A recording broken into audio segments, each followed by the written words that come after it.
nining kalibutan, sa gamay pagkawa kay kalibutan, karon nga dako kanawa kay kalibutan.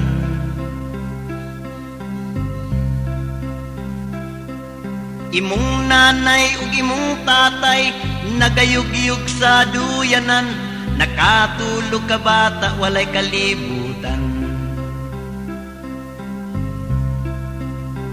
Un matulog pinikpikan kinantahan, hinabulan walay kalibutan.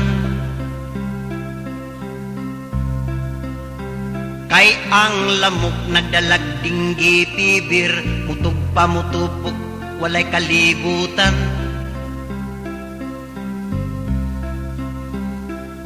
Karong dako ka na sa kalibutan, imong mata siga murag kalibutan, imong ulo lingin murag kalibutan.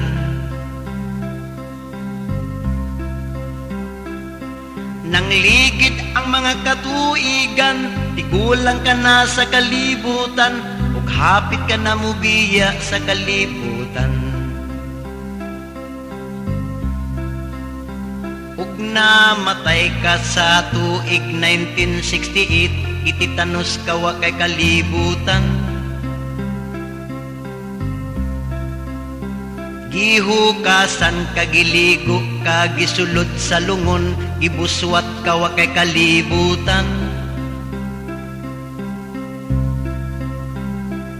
Imong lungon sinasara nga kawayan, imong kurus inutang sa tagbilaran, idunit ba ni og dili wa kay kalibutan.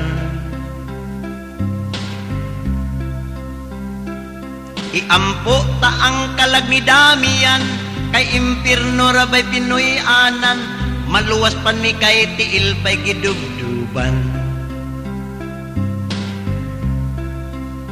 Si Damian misanghit nga mo atus langit, kay kuno sa impirno walay painit.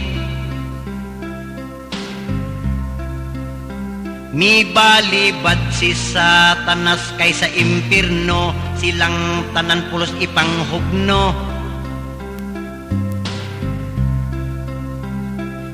Busa kitang tanan sa kalibutan, kitang tanan pulos way kalibutan, tugkan usab ug hubag murag kalibutan.